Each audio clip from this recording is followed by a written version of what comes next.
begin with team coverage this hour across Israel. Aaron Burnett in Tel Aviv starts our coverage off. Aaron, that's quite a claim by President Herzog. What are the implications?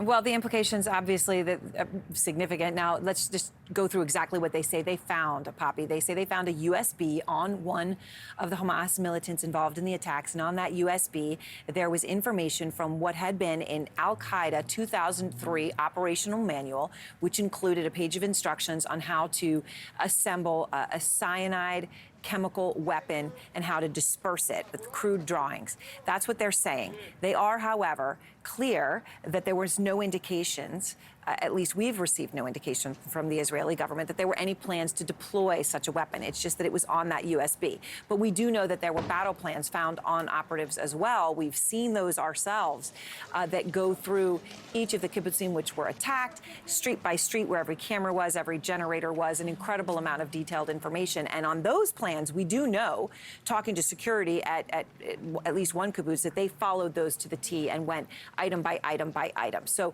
the significance of the chemical weapons cannot be, we can't miss that. But there is no indication as of yet that there was any plan to use any such weapon.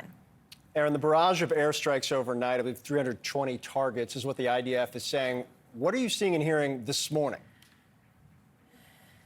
All right, so 320 airstrikes, they give out numbers most days. So just over 2 days that you're running at a 500 strike over 48-hour period. That gives you a sense of what's happening in Gaza. Now, the Palestinian Health Authority there is saying that, for example, near Rafah, the border crossing, that there were 4 strikes there in individual homes and that 29 people were killed. That's what they say, impossible to verify. But it does speak to something both sides are actually agreeing on, even if not explicitly, which is that the Israeli strikes are extremely targeted.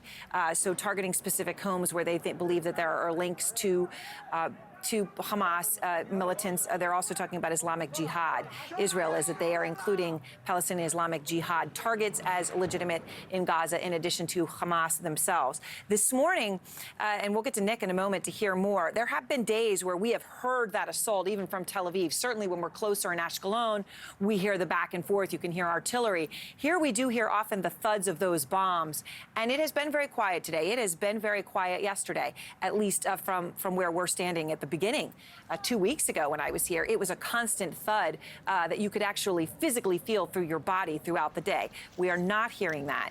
So that is different. And there are those thousands of troops massed along the border waiting for the green light to go in, all up and along that 25-mile-long border. Israeli officials, of course, have been warning about this for days. But the question now remains when exactly it will happen. And we do understand that the Prime Minister Netanyahu obviously has been presented with many possible operations that he could green light, they could go on. So we'll see whether this wait indicates a shift in his decision making on what going in entails. Nick Robertson, as Phil said, is in Sderot, Israel. And Nick, what are you seeing where you are this morning? Yeah, by far the heaviest amount of airstrikes that we've witnessed here in the past 2 weeks. Overnight last night, the late evening hours into the early morning hours, really heavy bombardment shaking this house, the most sustained amount of missiles and artillery that we've experienced here, and we've been here for 2 weeks. Today, as you say, much quieter.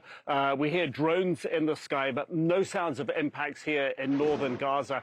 And one of the things that we're hearing as well is the reason that the government here is Prime Minister Netanyahu's government is so concerned about a humanitarian pause is they think that will be used by Hamas to gain an advantage, to alleviate some of the pressure that they're facing at the moment, and this pressure designed to help move along hostage releases. Talking to some of the troops who are close to the front here, they talk about, being told to be ready for action and then action not coming, and sort of stood up, stood down. But speaking to past veterans of wars here, they say, look, we've been through this here before. We can stay out and do this in the field as long as we like.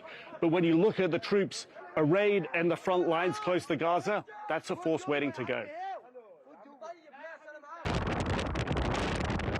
Bristling with battle-ready troops, farmers' fields north of Gaza churn with the controlled fury of a nation readying for an incursion to strike Hamas.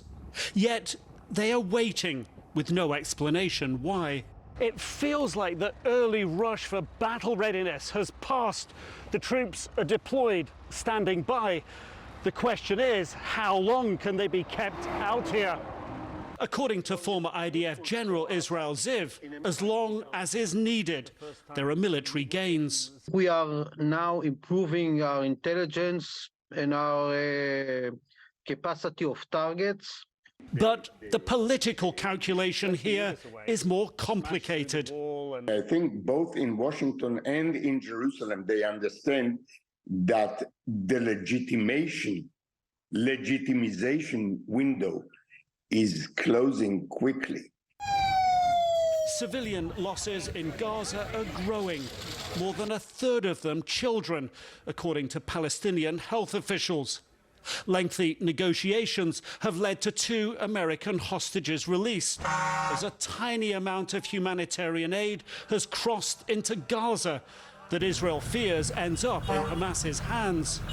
Prime Minister Benjamin Netanyahu's calculus of when to send in ground troops has never been so fraught, under pressure from the White House for more hostage releases. Netanyahu is in real problem.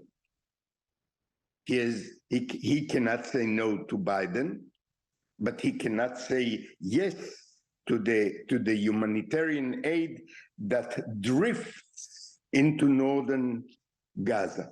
But he is also under pressure at home too. Military and others hawkish for a decisive blow against Hamas. We are finishing preparing, the ground force because we've changed plans. We are going to for heavy maneuvering. Netanyahu's dilemma compounded by his dependence on American weapons. The pressure from Washington is real and strong, and the Prime Minister says many times to his ministers, listen, we are getting from the United States more than you know. Where less than a week ago, these fields were teeming with tanks, troops making last-minute repairs. Today, there are just tracks in the sand. There's a soldier's jacket here, bread in a bag on the table. The question is, where have all the tanks gone? Forward for an incursion or back to base for a pause? Close to the front line in Gaza these days, more questions than answers. An incursion still highly probable, but when? And while we've just been standing here over the last few minutes, we've heard small arms fire, gunfire coming from this direction over here, which is the direction towards the border. And from here, we can't tell what is actually happening there, but I think it's indicative of the tensions along the border fence at the moment.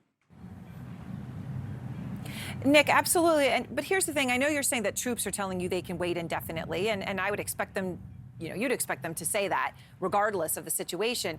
But this reporting that the U.S. is exerting pressure on Netanyahu to wait, obviously that makes a lot of sense. But how long can he wait? And does Netanyahu lose his position of sort of strength and authority by appearing to cave to U.S. interests on the timing of what he does? I think that part of the calculus for Prime Minister Netanyahu will be, what do his enemies in the region perceive if the United States and the international community is able to tell Israel not to go after Hamas? Then for many Israelis, that's going to ultimately look like a sign of weakness. And the calculus will be, well, what will Hezbollah do knowing that they are potentially about and have threatened to launch attacks against Israel at scale if the IDF goes into Gaza. So I think that all becomes part of the calculus that Israelis themselves genuinely don't feel safe after those barbaric attacks by Hamas more than 2 weeks ago. All that's part of the calculus. Look, I think he can hold back for a while, but I think everyone's poised. There's an expectation. But I think it then becomes a question, what precisely is the incursion going to do? How big will it be? How many civilians will be in the way of that incursion? I think You know, those are the points. But when it comes back to how long can they wait, one veteran of the 1967 war, the Arab-Israeli war back then, said, look, we were held out in the desert for a month. And what we did was we trained and we practiced. And he said, actually, that worked to our advantage. So I think the psyche here, it's not just soldiers will tell you what they think you want to hear and what their commanders want you to hear. You know, I think the psyche is what it takes will do.